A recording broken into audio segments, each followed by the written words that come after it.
So, we've had a few changes that have come through. Basically, we have recently started round 2 of my chemo cycle. Basically, I'll have, if all goes well, 3 rounds. So, we're over a third of the way done, which is great. There have been some new side effects that I've been having, which are very strange. Not yesterday, but the day before, I got my second lumbar puncture, and it was better than the first time, though I don't recommend it. It's definitely not fun, especially because you have to be awake when they do it. But apart from that, because it's the one type of chemo I have that goes directly into my brain through my central nervous system, that's the one I was waiting for to really mess me up, just expecting it to have the worst side effects out of everything, since it's directly into the one organ in my body that's in charge of processing, feeling, and all of that. So I wasn't really sure what to expect. The side effects have been a little bit better this time, although I would say I kind of get the feeling that is due to the fact that instead of getting everything within a 24-hour period, I'm actually getting it. I'm getting it in a spread out fashion where instead of doing 4 types of chemo, 1 type of immunotherapy, and a chemo intrathecal lumbar injection, all within the 24-hour period, I'm getting them over a couple of days, which seems to help.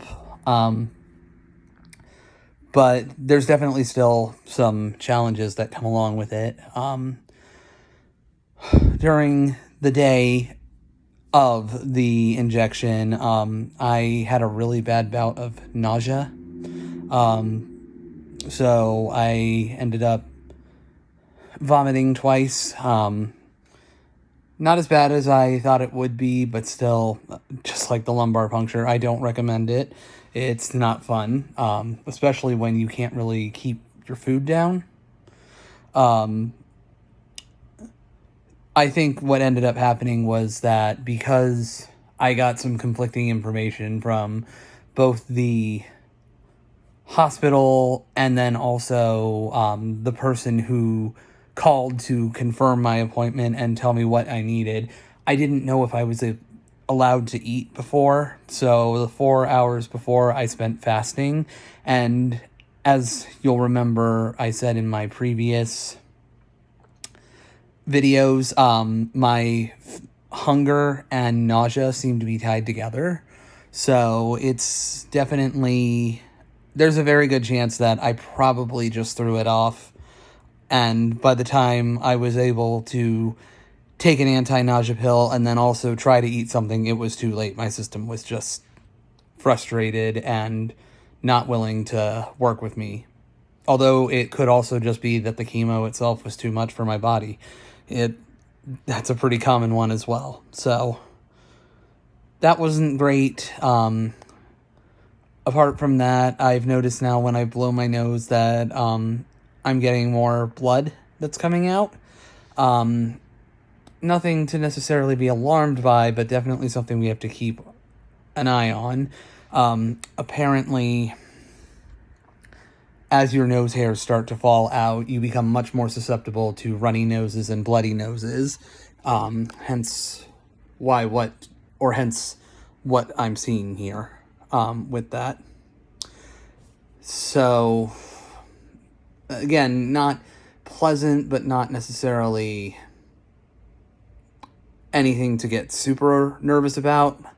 I've just got to be careful of that, and then use humidifiers around the house, maybe, and a type of spray or something for my nostril, which could help.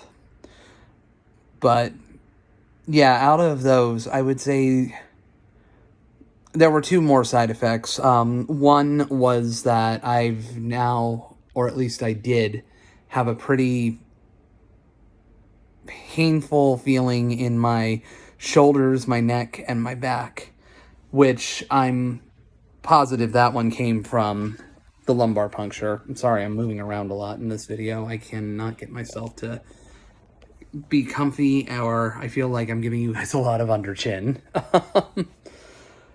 But yeah, so that pain was pretty rough. It got to the point where I had to reach out to the hospital because I just could not stand up for more than 5 seconds. Thankfully, they were able to send a prescription along for some muscle relaxer, and my partner was able to go pick it up, and we got that on board, and it seems to be working.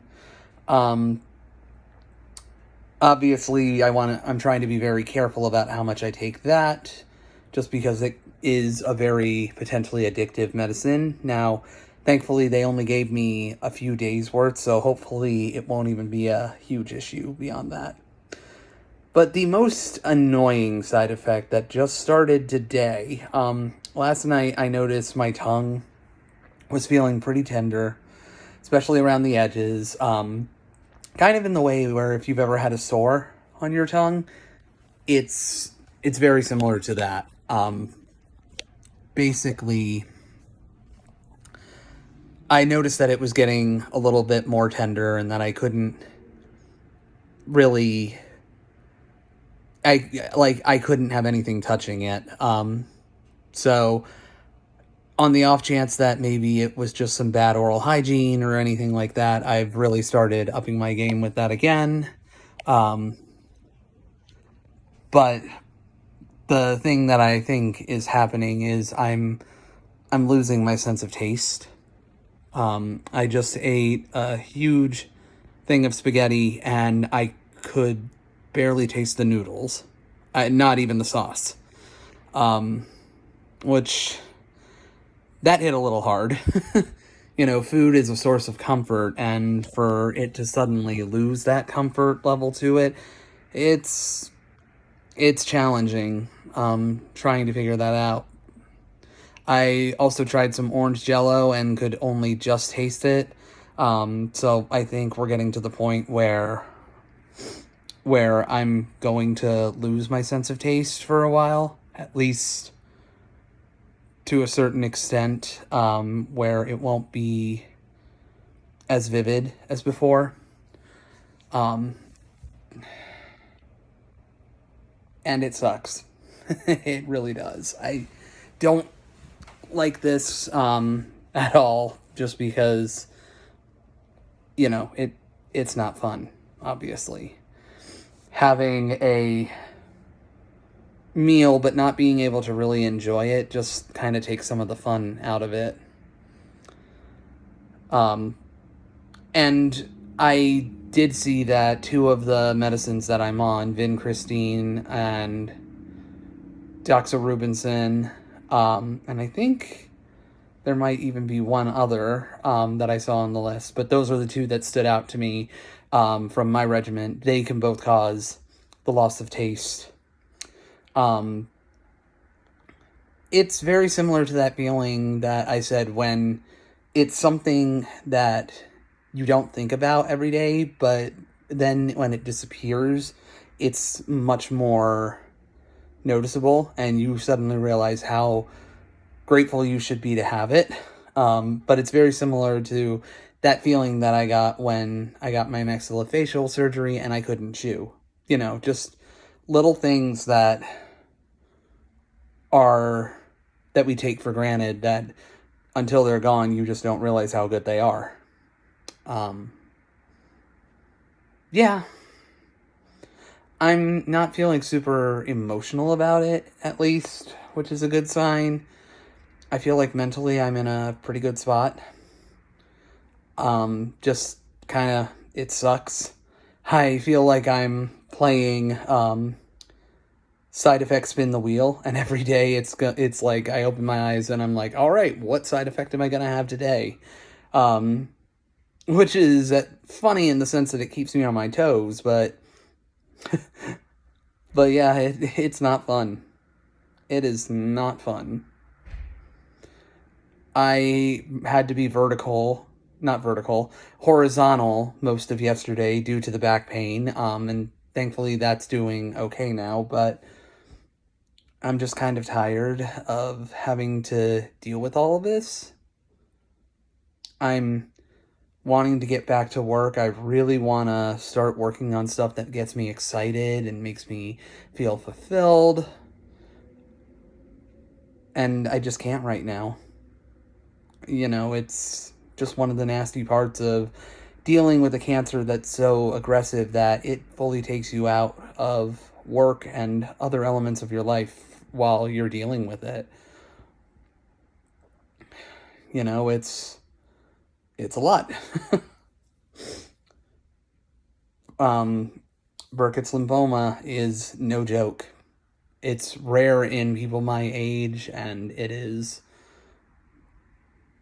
it's aggressive. And thankfully, I am saying that, but I am saying that while also understanding that I'm in a good spot right now. I seem to be handling the treatments well. And if it means I have to have a few side effects here and there, then so be it, because eventually they'll hopefully pass. If it means I have to lose taste temporarily and I've got very tingly fingertips for a while, it's just part of the deal. And that's why, having gone through it now, I will never say anybody who has to fight any kind of cancer, especially on the chemical level, they're warriors. They really are. I've been lucky in the sense that I've had a good support team, and I've had people who, not even people, actually, I'm gonna give myself a little boost here for a second, but I have a good support team, but also that I've always just kind of had this mentality of when something bad happens, yes, it's terrible, we gotta take the time to feel annoyed about it, but what am I gonna do? Just ignore it? Sure, that's the choice for some things, but in this case, not at all. So either I ignore it and eventually die, uh, just putting it bluntly, or I deal with the side effects and I keep doing the treatment. And obviously, I want to keep doing the treatment right now just because I feel like there's so much more that I have to do. And I am not ready to give up on that. But not not much we can do at this point. Tomorrow I go in for my second vincristine infusion, as well as a follow-up with the oncologist who has been working with me and my family throughout this whole process. But so far, we're doing as good as can be considered, and that itself is a victory. So we just keep going, one step at a time, one frustrating step at a time. But we can keep doing more. I have more steps in me yet, and I'm not giving up.